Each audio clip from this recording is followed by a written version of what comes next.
Hi, Inquiry. So today we're going to read Chapter 7.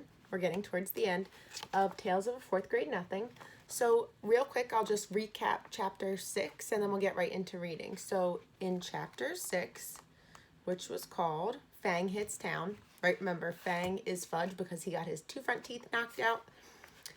In Chapter 6, they go to the dentist, they get new shoes, and then they go to lunch. And the whole time, at each of those three places, Fudge has crazy incidents, right, where he's acting out.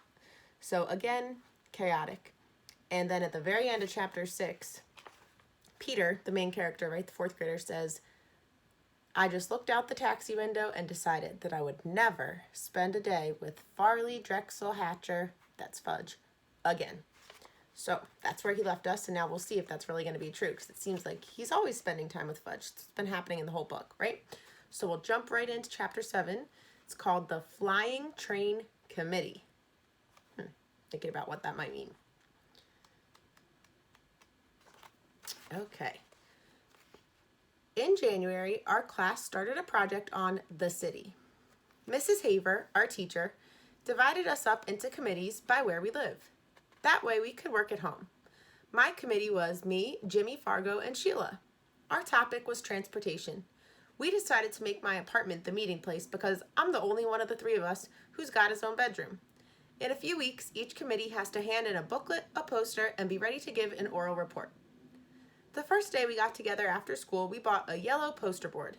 Jimmy wanted a blue one, but Sheila talked him out of it. Yellow is a much brighter color, she explained. Everything will show up on it. Blue is too dull. Sheila thinks she's smarter than me and Jimmy put together, just because she's a girl. So right away, she told us that she would be in charge of our booklet, and me and Jimmy could do most of the poster. As long as we check with her first to make sure she likes our ideas. We agreed, since Sheila promised to do 10 pages of written work, and we would only do 5. After we bought the yellow poster board, we went to the library. We took out 7 books on transportation. We wanted to learn all we could learn about speed, traffic congestion, and pollution. We arranged to meet on Tuesday and Thursday afternoons for the next 2 weeks. Our first few committee meetings turned out like this. We got to my place by 3:30, had a snack, then played with Dribble for another half hour. Sheila gave up on cooties when Fudge lost his front teeth. But it still isn't much fun having to have her hanging around. She's always complaining that she got stuck with the worst possible committee. And that me and Jimmy fool more than we work. We only put up with her because we have no choice. Sheila and Jimmy have to be home for supper before 5:30, so at 5 o'clock we start cleaning up. We keep our equipment under my bed in a shoebox. We have a set of magic markers, Elmer's glue, Scotch tape, a really sharp pair of scissors, and a container of silver sparkle. Sheila carries our committee booklet back and forth with her. She doesn't trust us enough to leave it at my house.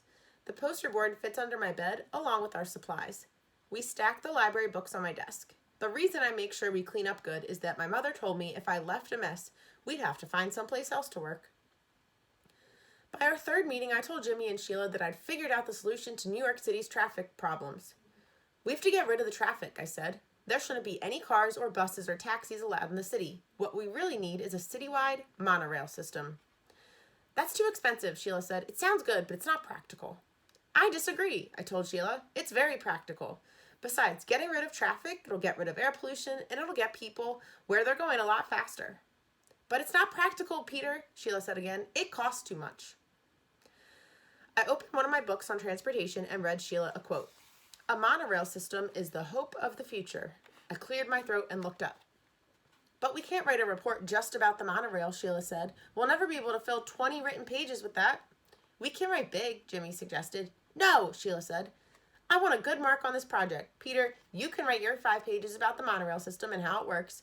Jimmy, you can write your 5 pages about pollution caused by transportation, and I'll write my 10 pages on the history of transportation in the city. Sheila folded her arms and smiled. Can I write big? Jimmy asked. I don't care how big you write as long as you put your name on your 5 pages, Sheila told him. That's not fair, Jimmy said. This is supposed to be a group project. Why should I have to put my name on my 5 pages? Then don't write big, Sheila shouted. Okay. I'll write so small. Mrs. Haver will need a microscope to see the letters. Very funny, Sheila said. Look, I told both of them, I think all our written work should be in the same handwriting. That's the only fair way. Otherwise, Mrs. Haver will know who did what, and it won't be a group project. Say, that's a good idea, Jimmy said. Which one of us has the best handwriting? Me and Jimmy looked at Sheila. Well, I do have a nice even script, Sheila said. But if I'm going to copy over your written work, you better give it to me by next Tuesday. Otherwise, I won't have enough time to do the job, and you two better get going on your poster. Sheila talked like she was the teacher and we were the kids. Me and Jimmy designed the whole poster ourselves. We used the pros and cons of each kind of transportation. It was really clever. We divided a chart into land, sea, and air, and we planned an illustration for each, with the airplane done in silver sparkle and the letters done in red and blue magic marker. We got halfway through the lettering that day. We also sketched in the ship, the plane, and the truck. When Sheila saw it, she asked, "Is that supposed to be a train?" "No," I told her, "it's a truck." "It doesn't look like one," she said. "It will," Jimmy told her, "when it's finished." "I hope so," Sheila said, "because right now it looks like a flying train." "That's because the ground's not under it yet," Jimmy said. "Yeah," I agreed. "See, we gotta make it look like it's up on a street. Right now, it does kind of look like it's up in space." "So does the ship," Sheila said. "We'll put some water lines around it," I told her. "And some clouds around the plane," Sheila said. "Listen," Jimmy hollered. "Did anybody ever tell you you're too bossy? This poster is ours. You wanted to do the booklet, remember? That's the way you wanted it." "See, there you go again," Sheila said. "You keep forgetting this is a committee. We're supposed to work together." "Working together doesn't mean you give the orders and we carry them out," Jimmy said. My feelings exactly, I thought. Sheila didn't answer Jimmy. She picked up her things, got her coat, and left. "I hope she never comes back," Jimmy said. "She'll be back," I told him. "We're her committee." Jimmy laughed. "Yeah, we're all one happy committee." I put our poster under the bed, said goodbye to Jimmy, then washed up for supper. My mother was being pretty nice about our committee meetings. She arranged to have Fudge play at Ralph's apartment on Tuesdays and at Jenny's on Thursdays. Sam has the chickenpox, so he can't play at all. I was glad that the next week would be our last committee meeting after school. I was sick of Sheila, and I was getting sick of transportation. Besides, now that I knew a monorail system was the only way to save our city, I was getting upset that the mayor and all the other guys that run things at City Hall weren't doing anything about installing one. If I know that's the best method of city transportation, how come they don't know it? The next day when I came home from school, I went into my bedroom to see Dribble like I always do. Fudge was in there, sitting on my bed. "Why are you in my room?" I asked him. He smiled. "You know you're not supposed to be in here. This is my room." "Want to see?" Fudge said. "See what?" "Want to see?" "What? What are you talking about?" I asked. He jumped off my bed and crawled underneath it. He came out with our poster. He held it up. "See?" he said. "Pretty!" "What did you do?" I yelled. "What did you do to our poster?" It was covered all over with scribbles and every color magic marker. It was ruined. It was a mess and it was ruined. I was ready to kill Fudge. I grabbed my poster and ran into the kitchen to show my mother. I could hardly speak. "Look," I said, feeling a lump in my throat. "Just look at what he did to my poster." I felt tears come to my eyes, but I didn't care. "How could you let him?" I asked my mother. "How? Don't you care about me?" I threw the poster down and ran into my room. I slammed the door, took my shoe off, and flung it at the wall. It made a black mark where it hit. Well, so what? Soon I heard my mother hollering and then Fudge crying. After a while, my mother knocked on my bedroom door and called, "Peter, may I come in?" I didn't answer. She opened the door and walked over to my bed. She sat down next to me. "I'm very sorry," she said. I still didn't say anything. "Peter," she began. I didn't look at her. She touched my arm. "Peter, please listen. Don't you see, Mom? I can't ever do my homework without him messing it up. It just isn't fair. I wish he was never born. Never. I hate him." "You don't hate him," my mother said. "You just think you do." "Don't tell me," I said. "I mean it. I really can't stand that kid." "You're angry," my mother told me. "I know that, and I don't blame you. Fudge had no right to touch your poster. I spanked him." "You did?" I asked. "Fudge never gets spanked. My parents don't believe in spanking." "You really spanked him?" I asked again. "Yes," my mother said. "Hard?" I asked. "On his backside," she told me. I thought that over. "Peter," my mother put her arm around me. "I'll buy you a new poster board tomorrow. It was really my fault. I should have never let him into your room." "That's why I need a lock on my door," I said. "I don't like locks on doors. We're a family. We don't have to lock each other out." If I had a lock, Fudge wouldn't have gotten my poster. "It won't happen again," my mother promised. I wanted to believe her, but really I didn't. Unless she tied him up, I knew my brother would get into my room again. The next day, while I was at school, My mother bought a new yellow poster board. The hard part was explaining to Jimmy that we had to start all over again.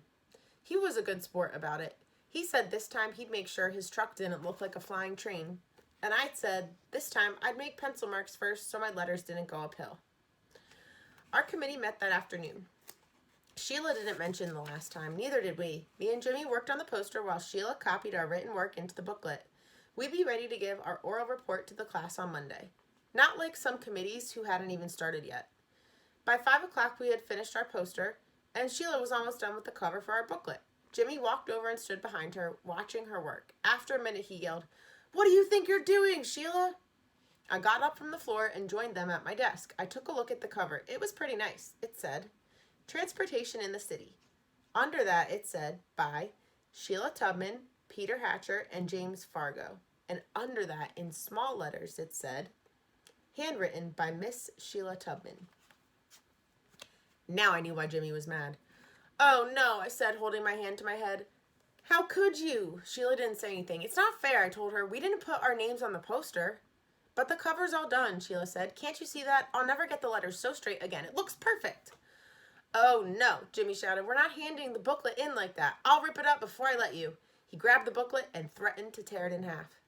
Sheila screamed, "You wouldn't! I'll kill you! Give it back to me, Jimmy Fargo." She was ready to cry. I knew Jimmy wouldn't tear it up, but I didn't say so. "Peter, make him give it back." "Will you take off that line about your handwriting?" I asked. "I can't. It'll ruin the booklet." "Then I think I should rip it up," I said. Sheila stamped her foot. "Oh, I hate you both." "You don't really," I told her. "You just think you do." "I know I do," Sheila cried. "That's because you're angry right now," I said. I couldn't help smiling. Sheila jumped up and tried to get the booklet, but Jimmy held it over his head, and he's much taller than Sheila. She had no chance at all. Finally, she sat down and whispered, "I give up. You win. I'll take my name off." "You promise?" Jimmy asked. "I promise," Sheila said.